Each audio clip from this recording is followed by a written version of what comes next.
Welcome to the deep dive. Today, we're going to take you beyond those headlines, and really explore a complex case, the case of Robert Lee Willie, a serial killer in Louisiana. Well, yeah. We've got court records, biographical info. We've even got firsthand accounts to dig into. Wow. But what makes this deep dive even more fascinating, I think, is the tie-in to Sister Helen Prejean's book, Dead Man Walking, the one that became a movie, a major motion picture. Yeah. It's the story of her time with Willie as his spiritual advisor. It's really incredible how Willie's life intersects with this whole, powerful look into this death penalty debate. Yeah, it really is. Yeah. So to understand how Willie ended up on death row, I think we need to start with his background. Okay. He was born, in 1958 in Mandeville, Louisiana. Okay. And his early life was, well, rough is an understatement. Poverty, drugs, a violent father who ended up incarcerated. Yeah. It's like, a textbook case of just a really troubled childhood. It's so crucial to understand that context. Yeah. I mean, not to excuse anything that he did, but just to see how those early experiences might have, shaped him. Yeah. And then the fact that his own father, like a hardened criminal himself, believed that Willie deserved to die. Yeah. That adds another whole layer to it. Oh, for sure. It's definitely a lot to unpack. Yeah. So let's move to the crimes themselves. Okay. Willie's criminal activity, I guess you could say, began in 1978. Dennis Hemby, 19 years old. Yeah. It was a drug-related incident Mm-hmm. that just escalated into this huge violence. Hemby was beaten and drowned. It's striking how that first crime almost seems like a precursor to Yeah. just this horrific violence that followed. Right. 2 years later, 1980, Willie, along with Joseph Vaccaro, committed a brutal act, the kidnapping, rape, and murder of 18-year-old Faith Hathaway. It's just heartbreaking. She was just starting her adult life, celebrating before joining the army, I think. And then, only 3 days after Faith's murder, Willie and Vaccaro kidnapped another young couple, 20-year-old Mark Brewster and his 16-year-old girlfriend, Debbie Cuevas. This is where things take another dark turn. Right. The violence gets even worse. The interstate element, Yeah. the fact that they forced them to drive to Alabama, Right. that added another layer to the legal proceedings. Oh, yeah. It became a federal case. And what Cuevas endured during that ordeal, Oh, my. the repeated rapes, the constant fear, it's almost unimaginable. And then the attack on Brewster in Alabama is just horrific. Taken from the car, tied to a tree, shot twice in the head, and then they slashed his throat. Yeah. It's really hard to fathom the level of brutality. What's even more disturbing is how Willie seemed to revel in it and the fear and suffering he was inflicting. Yeah. Even during the trial, there are accounts of him, mocking Cuevas, drawing his finger across his throat. Oh, wow. There's this chilling lack of remorse. Yeah, it's hard to comprehend. Absolutely. But the story doesn't end there. Willie's behavior on death row with his confessions and recantations, it just adds another layer of complexity. He initially confessed to other crimes, including the murder of a deputy sheriff, but then he kind of implicated others. Right. Only to change his story again. This raises a crucial question about the reliability Yeah. of death row confessions. Yeah, for sure. Was he really confessing? Or was he trying to manipulate the system? Especially considering cases like Henry Lee Lucas Yes. and Otis Toole, Yes. those notorious serial killers Right. who falsely confessed to murders, maybe for notoriety or some kind of control. Exactly. And it makes you wonder what was driving Willie, both in his crimes and in his confessions. Right. Was it like a genuine desire to clear his conscience? Or was there something more calculated going on? Yeah, it's like we're trying to understand the mind of someone who was just operating outside the bounds of normal human behavior. Yeah. And then into this already complex story Right. walks Sister Helen Prejean. She started corresponding with him actually at the request of the prison chaplain. Oh, wow. And eventually became his spiritual advisor. That's incredible. Yeah. And this experience really shaped Prejean's views. It led to her writing Dead Man Walking. Yeah. It forces us to confront, this ethical dilemma of the death penalty. Right. Can you separate the person from their acts? Right. Is it even possible to show compassion to someone who has committed such atrocities? That's the heart of it, isn't it? Yeah. Because we see this struggle play out in all the different perspectives Oh, yeah. of the people impacted by Willie's crimes. Yeah. You have Willie's own family, some expressing remorse, while others, even his father, believed he deserved to die. Right. And you have Faith Hathaway's parents, Mhm. who channeled their grief and anger into founding a victims advocacy group.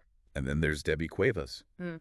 Her story is so powerful, she actually found a way to forgive her attackers. It's a level of compassion that's hard to even grasp, It is. especially given all the trauma that she went through. And that's what makes this deep dive so compelling, right? We're not just looking at the facts of a case. Right. We're exploring the human impact of these events Yeah. and how people grappled with them. Yeah, We're examining all these different facets of justice and forgiveness and the death penalty. exactly. So let's move on to the final chapter of Robert Lee Willie's story, his execution and the aftermath. So we left off talking about those different perspectives of everybody involved, and Willie's execution really becomes a focal point for all those emotions. Oh, yeah, you're right. Yeah. The execution, it took place on December 28th, 1984, Okay. just a few days before Willie's 27th birthday. Wow. And his last words, while they did express some remorse for killing, Yeah. did include a specific apology to the victims. Right. And there was also this moment Yeah. where he winked at Sister Helen Prejean, like right before he died, Oh, wow. which is open to a lot of different interpretations. That wink became like the point of contention. Well, for sure. Yeah. Some people, like the detective on the case and the Harvey family, they saw it as defiance. But Prejean, she interpreted it as a moment of transcendence, like finding peace when facing death. It's really interesting how a single gesture can carry such different meanings. Yeah, it's wild. But it really speaks to the complexities of this case as a whole. And the aftermath of the execution is just as intriguing. He was the 6th person executed in Louisiana Wow. in just over a year, which, begs the question, was this justice or was it vengeance? That's the debate that continues today, right? Oh, yeah, absolutely. Yeah. For the Harveys, Faith Hathaway's parents, Willie's execution gave them a sense of closure. Right. They saw it as the punishment he deserved for that horrific crime that took their daughter's life. And they ended up founding Parents of Murdered Children, which advocates for victims' rights and supports capital punishment. Their story is really a testament to, the power of channeling grief into action. Yeah. And fighting for what you believe in. For sure. But then on the other hand, you have Debbie Cuevas. Right. She took a totally different path. Even after everything she endured, she found a way to forgive Willie and Vaccaro. It's honestly hard to fathom that level of compassion. It's a remarkable story of resilience, really. Cuevas got married, had children, and she even started writing to Vaccaro in prison. Wow. Her memoir, Forgiving the Dead Man Walking, is such a powerful read. It details her journey to forgiveness and her opposition to the death penalty, and it highlights the human capacity for healing and finding peace, even in the darkest circumstances. It speaks to the idea that maybe, just maybe, there's a way to acknowledge, the monstrous nature of someone's actions, but still recognize their humanity. Right. And of course, we can't forget about Sister Helen Prejean. Right, yeah. This whole experience, it solidified her opposition to the death penalty. Okay. And her book, Dead Man Walking, really brought this issue to the public, Right, yeah. Her work, along with accounts from Cuevas. And even the detective who worked on the case, Michael Varnado, Okay. who wrote Victims of the Dead Man Walking. Okay. All of that provides this multifaceted view of this case. For sure. And its long-lasting impact. Right. I think it's important to emphasize that there isn't one right answer or perspective here. Right. Each person involved processed this trauma and grappled with justice and forgiveness in their own way. Absolutely. And that's what makes this more than just another true crime story. Yeah, for sure. It challenges us to think critically about the death penalty, Right. about the complexities of forgiveness, and about the effects of violence on everyone involved. So we've covered a lot, from Willie's troubled upbringing to those horrific crimes he committed, Yeah. the controversial confessions, and the different perspectives of those whose lives were changed. Absolutely. We've explored the execution and the different ways people found meaning, or in some cases, a path to forgiveness. And as we wrap up this deep dive, I think it's important to go back to that question we asked before. Okay, yeah. Can we really separate the act from the individual? Yeah. Can we acknowledge those heinous crimes but still recognize the humanity of the person behind them? It's a question that haunts us, and there's no easy answer. Yeah. But grappling with that question, Yeah. exploring these truths, that's what makes this case so thought-provoking, Yeah. even all these years later. And it brings us back to why we do this deep dive. It's not about making crime seem exciting. Right, yeah. It's about engaging with those difficult questions. Yes. Examining how these events affect people and Yeah. leaving you, the listener, with more to think about. Exactly. So as we move into our final thoughts, Yeah. we want to encourage you to think about What resonated with you? Yeah, I've went. What parts of this did you find compelling? Yeah. What questions are still in your mind? So we spent this whole deep dive exploring, like all the different layers of this Robert Lee Willie case, Yeah. from his really rough start to those horrific crimes and the just all the different reactions to those crimes.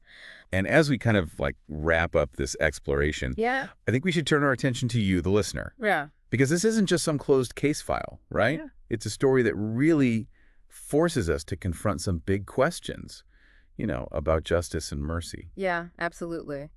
What are the big takeaways here? I mean, we've seen how a traumatic childhood, it can really lead someone down a path of violence, but, Yeah, it doesn't excuse it. for sure. And we've been confronted with the brutal reality of these crimes and the effects they have on victims and families and even the people who commit them. Right. And we've also seen how the legal system, while it's supposed to bring justice, it can be flawed. Yeah, It can be manipulated. absolutely. And then we're left with those really tough questions, about capital punishment. Like, is it really a deterrent? Or is it just like state-sanctioned vengeance? Right. And then there's that question we keep coming back to. Can you really separate a person from what they did? Debbie Cuevas' forgiveness is so powerful. Yeah. But can we, or even should we, try to understand, what drives someone like Robert Lee Willie? There are no easy answers. Yeah. Right. And I think that's why this case is still so fascinating. Yeah. It forces us to look at our own beliefs about justice and mercy and just like human nature. What does real forgiveness mean to you? Can we even really understand the kind of darkness that makes someone do such horrible things? And what about the death penalty? What role should it have in our society, if any? These are questions that stay with you. And that's why we want you to dig deeper. Read Sister Helen Prejean's Dead Man Walking. Explore Debbie Cuevas' memoir, Forgiving the Dead Man Walking. Think about the perspectives of Faith Hathaway's parents and the detective who worked to bring Willie to justice. Yeah, because understanding this case is not just about the facts. It's about wrestling with these really difficult questions and having thoughtful discussions and Yeah. forming your own opinions on these complex and, often uncomfortable issues. I think this deep dive, hopefully it's giving you some insights, maybe even more questions to think about.